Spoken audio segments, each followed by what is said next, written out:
Verehrte Sleeper, dreckige Sleeperinnen, ihr belehrt euch wieder eure geistigen Gleichgesangen, Chassias, Bär, Vogel, Katze, Hund, Ratte, Sau, Jude, Fotze, Kommodor Koran. Mit dem heutigen Tag geht unser diesjähriges Scharia-Festival zu Ende. Uns wurde nicht alles geboten. Fanatische Unterdrückung, soweit das Auge reichte. Allgegenwärtige, religiös motivierte Kurzschlusshandlungen.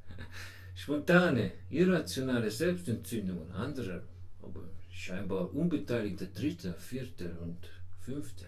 Gewagte Beschneidungsakrobatik, autistisches Kopftuchwinken und allerhand ungläubiger Zombie-Huren, Juden, Neger, Fotzen, mit teils wahrhaft verblüffenden Gebetsteppich, Kadavermoves.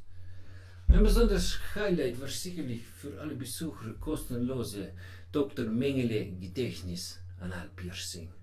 Viele Münder standen offen, während die von Mohammed Atta handsignierte Häkelnadel unaufhaltsam durch strenggläubige Rosetten tanzte. Weit entfernt von Nachwuchssorgen freuten wir uns an der engagiert aufgeführten Steinigungsfolklore der stark verwirrten Jugendorganisation Funky Jihad. Ein herzliches Dankeschön an all die ungläubigen Drecksfotzen von der Heinrich-Himmler-Hauptschule Dortmund West für die unkoschere Unterstützung des hässlich, widerlich deutschen schlampen Fickfleisch-Zirkels bedanken wir uns selbstverständlich nicht. Wie erwartet begeisterte der charismatische Pionier nukleare Nächstenliebe, AA, alias Ahmed Ahmadinejad, mit den neuesten Erfolgsmeldungen aus der boomenden, erlebnisorientierten Anal Atom Adventures Branche. Souverän belehrte all diejenigen eines Besseren, die behaupteten, Genozid Grindcore wäre an seine Grenze gekommen. AA haute derart mitreißend in die Tasten, dass trotz Ketten kein islamisch unrasierter Schlampenschenkel stillstand. Ein verstörendes, vielstimmiges Pfeifen ertönte, als der zeitweise sommerlich stramme Abendwind die eingetrockneten Schamlumpen unserer bärtigen Mütter flattern ließ.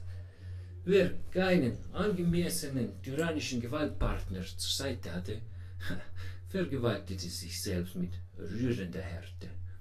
Als auch die letzten, brutal, dummgeilen Familienväter missmutig, ungern und gewohnt grob motorisch ihre ungewaschenen Kanaken-Griffel aus den staubtrockenen Mösen ihrer zwangsverheirateten, minderjährigen Töchter rissen, verstummte deren vor Schmerzen halb wahnsinniges Schreien.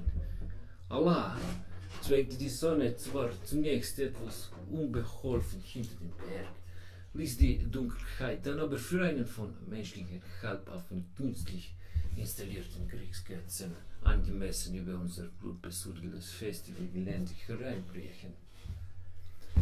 Endlich am Ausgang angekommen, kratze ich mir mit meinem kunstvoll gedrechselten Fuchsverhetzer Zeigestock die lästigen, offenbar in übereifriger Gottesdemut abgerissenen Kitzler wie klebrige, nimm 2 Bonbons aus der Schuhsohle.